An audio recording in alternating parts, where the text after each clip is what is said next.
दोस्तों नमस्कार। मैं आज हंस के संपादक राजेंद्र यादव के बारे में चंद बातें करना चाहूँगा। कथाकार उपन्यासकार के रूप में पहचाने गए नई कहानी के प्रमुख हस्ताक्षर राजेंद्र यादव को हिंदी जगत भली भांति पहचानता है, जानता है। लेकिन उनको भारत का बहुत बड़ा वर्ग जिस रूप में पहचानता है, वह शायद हंस के संपादक होने से उनकी पहचान जिस कदर बाद के दिनों में बनती है, खास करके हम जैसे पाठक जिनकी छवि रचनाकार की भी है और एक मजबूत संपादक की, विचारधारा से संपन्न और अपनी बात को बेबाकी से कहने वाले राजेंद्र यादव अपनी पूरी जिंदगी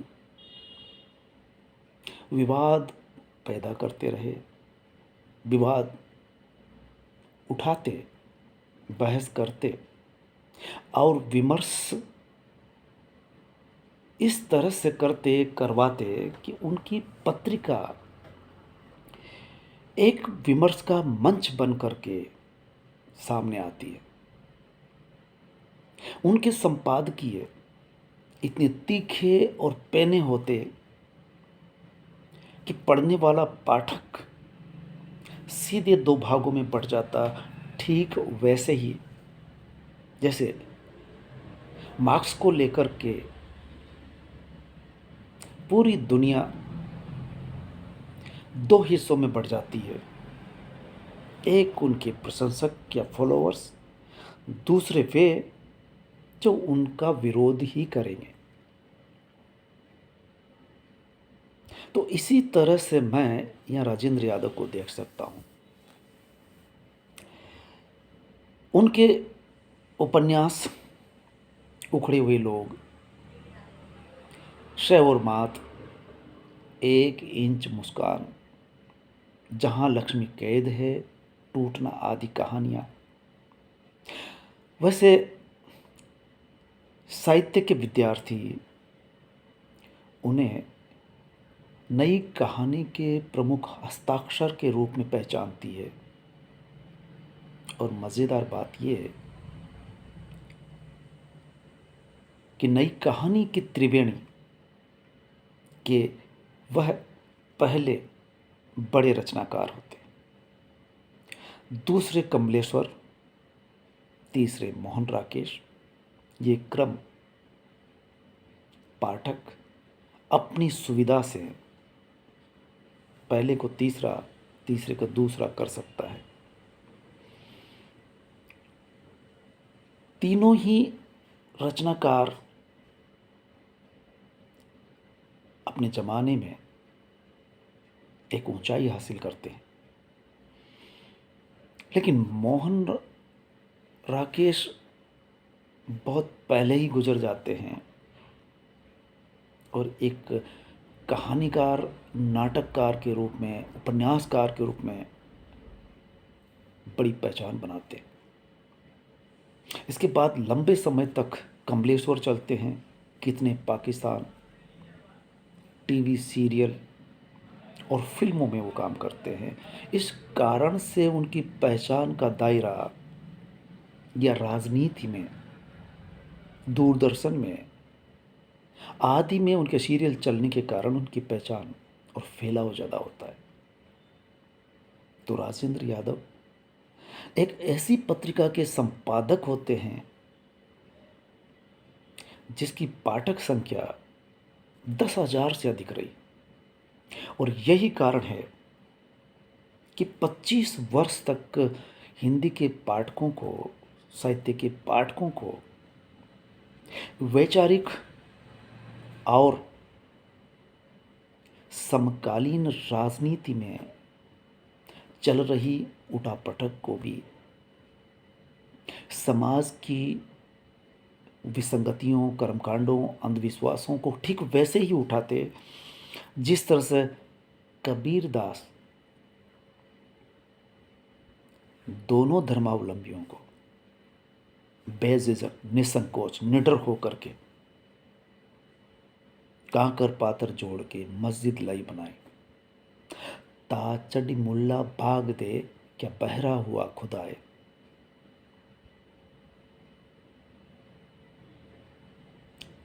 इसी तरह से आप हिंदी जगत में हंस के माध्यम से और उनमें संपादकीय लिख करके बड़ी बेबाकी के साथ नामवर सिंह हो या उस दौर के कोई भी रचनाकार उनसे सीधे मुठभेड़ करते। इस तरह से साहित्यिक जगत में एक वैचारिक खुराक देने का काम करते हैं। उनके कुछ टाइटल बड़े ज़बरदस्त रहे न लिखने के कारण। ऐसा लगता है कि उन्होंने जितनी कहानियाँ लिखनी थी, उपन्यास लिखने थे, लिख चुके। इसके बाद वो कई बार कह चुके थे कि अब लिखने का कोई कारण नहीं बचा, माहौल नहीं रहा, परिवेश ऐसा नहीं रहा कि कुछ लिखा जा सके। इसके बावजूद भी वो खुद भी कहते हैं कि न लिखने का कारण भी वो लिख करके ही बताते हैं। इसका मतलब ये हुआ कि लिखने का अपना महत्व था। और इसके पीछे, क्योंकि हाल ही में मुझे एक किताब हाथ लगी, मेरे साक्षात्कार, जिसको जब भी पढ़ते हैं तो पाठक को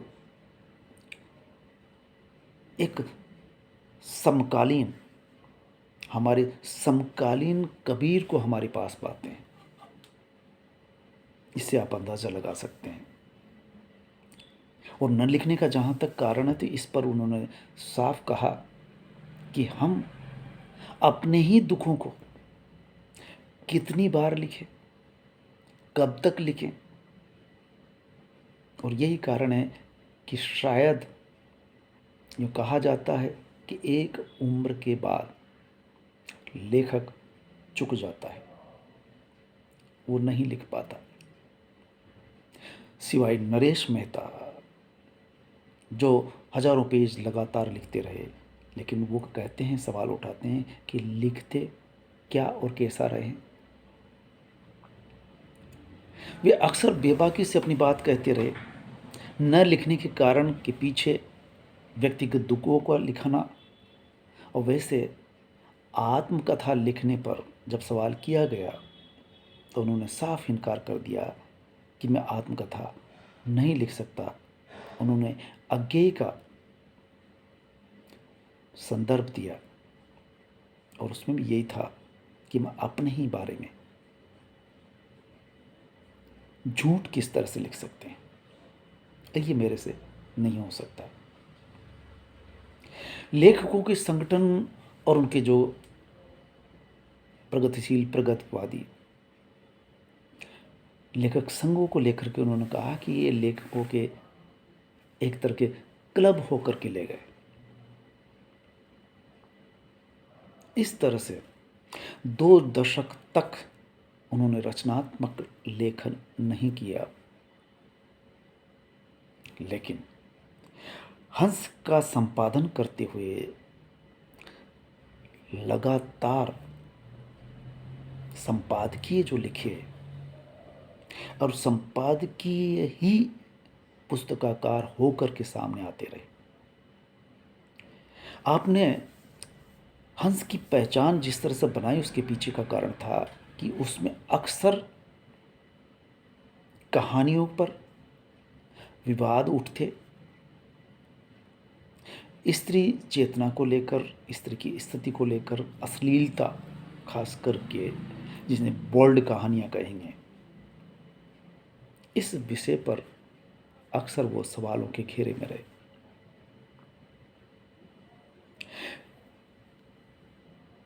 बीच बीच में जिसे कहते हैं कि विवाद करने के लिए न लिखने का कारण उन्होंने एक बहस का विषय बना दिया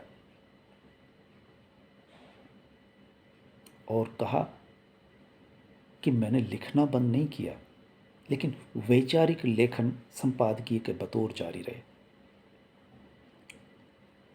नई कहानी के प्रमुख हस्ताक्षर के रूप में उन्हें माना जाता है। तो नई कहानी क्या है? यानी छठे सातवें दशक में नई कहानी और इनकी शुरुआत करने वाले तीनों मिलकर के करते हैं, लेकिन बाद में इनके रास्ते अलग अलग हो जाते हैं और अंततः कमलेश्वर पहचान अपनी फिल्मों में बनाते हैं, मोहन राकेश नाटककार के रूप में बनाते हैं और दुनिया को अलविदा कर जाते हैं। इसके बाद कमलेश्वर और अंततः पूरे 90 वर्ष के होकर के राजेंद्र यादव पूरी पारी खेलते हैं, 25 वर्ष तक हंस को चलाते हैं। तो नई कहानी को लेकर के हम कह सकते हैं कि नई कहानी में मध्यम वर्ग उभर करके आता है। मध्यम वर्ग की समस्या क्या है? पति पत्नी संबंध, और खास करके इस बदलती दुनिया में नायक या वो पात्र अपनी जगह कैसे तलाशता है। मध्यम वर्ग के सपने किस तरह से टूटते हैं। कह सकते हैं कि आत्महंता नायक का उभार उस नई कहानी में देख सकते हैं। कहते हैं कि जब बदलने की सारी संभावनाएं खत्म हो जाती है, तब व्यक्ति, पात्र या नायक स्वयं को समाप्त कर लेता है। इस तरह के आत्महंता नायक का दौर था वो, जब वो नई कहानियां रच रहे थे। आप एक अच्छे संपादक के बतौर आलोचक समीक्षक के रूप में दिखाई देते हैं। नई कहानी के बाद ग्रामीण लेखक सामने आते हैं, ग्रामीण कथाएं सामने आती हैं, जिसमें रेणु, शिव प्रसाद सिंह और मार्कंडेय। इसके बाद आपने घोषणा कर दी कि 20वीं सदी के अंत तक दलित लेखन सामने आएगा, और आपने हंस में जब स्त्री विमर्श चल रहा था, स्त्री लेखिकाओं को मंच दिया और एक तरह से स्त्रियों को लेकर के, स्त्री लेखन को लेकर के प्रभा खेतान आदि लेखिकाएं और भी नई लेखिकाएं, कहानीकार सामने आई।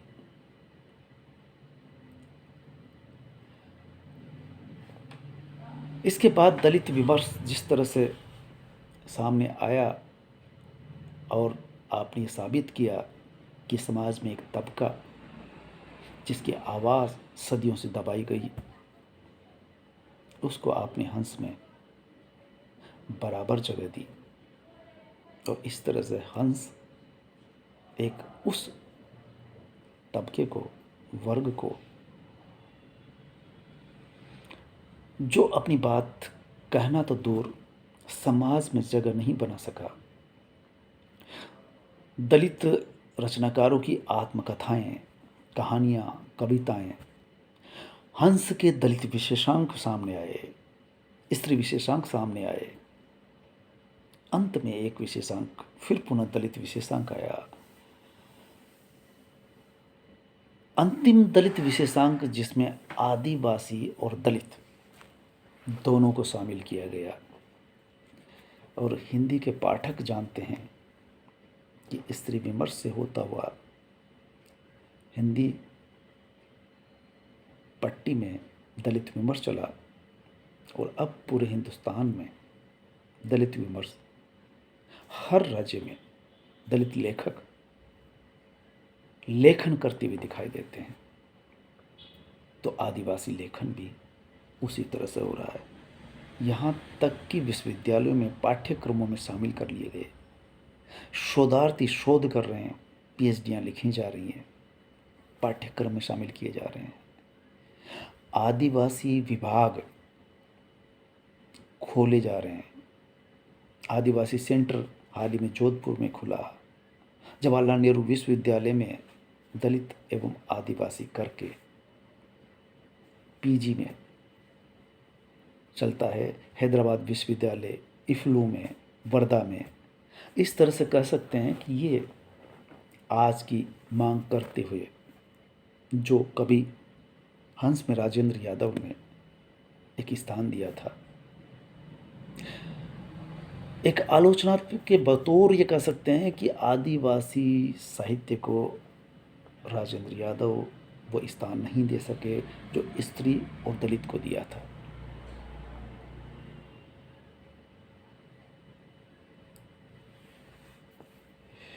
उपन्यास को लेकर के आपने एक टिप्पणी ज़बरदस्त की, वो इस तरह से है कि उपन्यास क्यों करके पाठकों से दूर और विमुख होते जा रहे हैं, या उपन्यास लेखन में गतिरोध क्यों आया। तो कहते हैं अतिरिक्त बुद्धिवादिता, दार्शनिक समस्याएं उपन्यासकारों ने जिस तरह से उठाई, या नकली प्रसंगों से जोड़ करके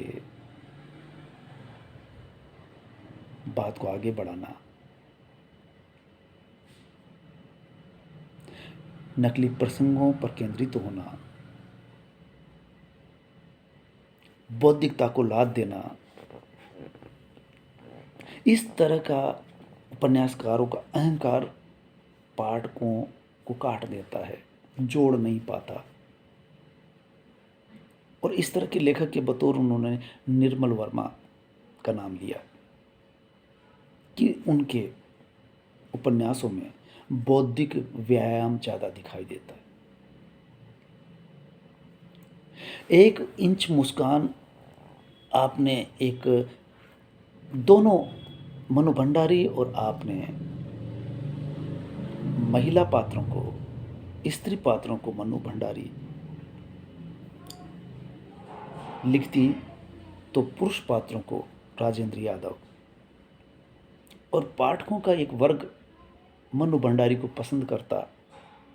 इस तरह से पता चला कि जब आपसे सवाल किया गया कि 1 इंच मुस्कान के बाद क्या आप पुनः ऐसा प्रयोग करेंगे, तो उन्होंने साफ साफ कहा कि जब 1 इंच मुस्कान लिखा गया तब मनु भंडारी और उनकी स्थिति समान थी, लेकिन जो जो वक्त गुजरा दोनों की दिशाएं और रास्ते बदल गए और हम बहुत दूर तक अलग अलग रास्तों पर चले गए।